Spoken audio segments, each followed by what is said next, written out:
You're right. It's a very important question, isn't it? It's that, how can we eat to maintain a healthy weight?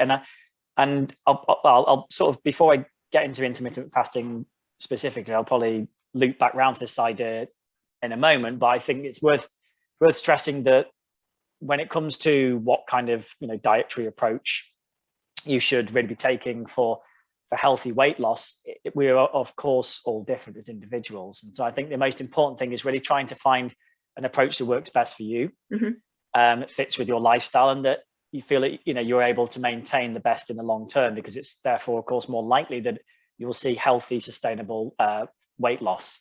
I mean, whether or not that is through something like a 5-2 intermittent fasting approach, where you are restricting calories on certain days, or whether it's like, as you mentioned, time restricted feeding, something like a 16-8 or warrior diet, if you're someone who's not too fussed about eating breakfast every day.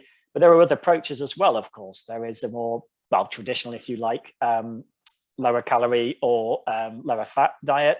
There are things such as a lower energy density approach as well. So thinking about eating more things such as more fruits, vegetables, things like soups, that mean you have not got to think too much about how much you're eating, because the energy that's in there it's not as concentrated, of course. So there are lots of different approaches, and it really is important to try and find what works best for you within a sort of healthy overall dietary pattern. And I think that's also important.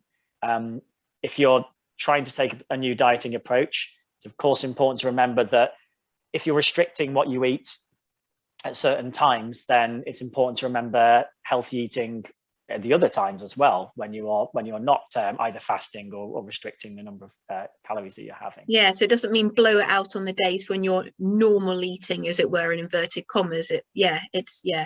It's about Absolutely. A good balance, isn't it, really? Yeah. And I mean, specifically with intermittent fasting, and you mentioned as well time restricted feeding, the two together go into something that's called intermittent energy restriction.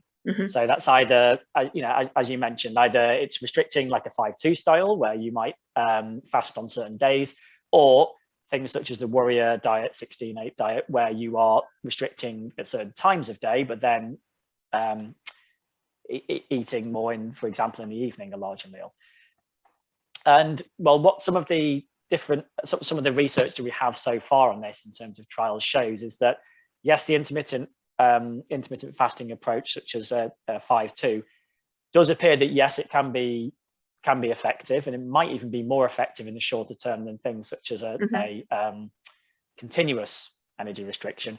But after about 6 to 12 months, that it appears that, well, for example, in one study they showed that there was good initial weight loss, but after 6 to 12 months that this was subsequently regained. Oh, right. And so I think the important thing is to really think about, again, what is healthy and what is sustainable in the long term. And unfortunately, we don't have a huge amount of trials that have actually gone much beyond sort of 12 months or 2 years to really know how effective the 5-2 can be versus other approaches in the long term. And so again, that's why it's important to consider what works for you. Because it's got to be, you're absolutely right, it's got to be something sustainable, hasn't it? Because I've talked about in other podcast episodes about rebound weight gain and your biology working against you, etc. So it's got to be something the medium to long term that you keep doing, whether it's dietary or whether it's exercise. For both of them, the short term doesn't work. That tends to lead more towards rebound weight gain. So yeah, finding what's right for you, and also experimenting at different stages of life, because what may work well for you at certain stage of life isn't always necessarily going to be the right thing for you later on in life. So if you find that your weight isn't what you want, then absolutely try another approach. But intermittent fasting, correct me if I'm wrong, but I think it's not recommended for certain groups of populations. It's not normally recommended for children, of course, for the elderly, pregnant women, or diabetics, or indeed people with a history of eating disorders. So there are quite a few people that it rules out. But if you don't fall with it, if our audience doesn't fall within any of these groups, then it may be something that they do want to try. I have a lot of people saying to me that they do like intermittent fasting because it has that flexibility in terms of you choose which 2 days you can fast on, so you can still enjoy occasions and events and things like that, with more flexibility. So it has that big positive going for it. Okay.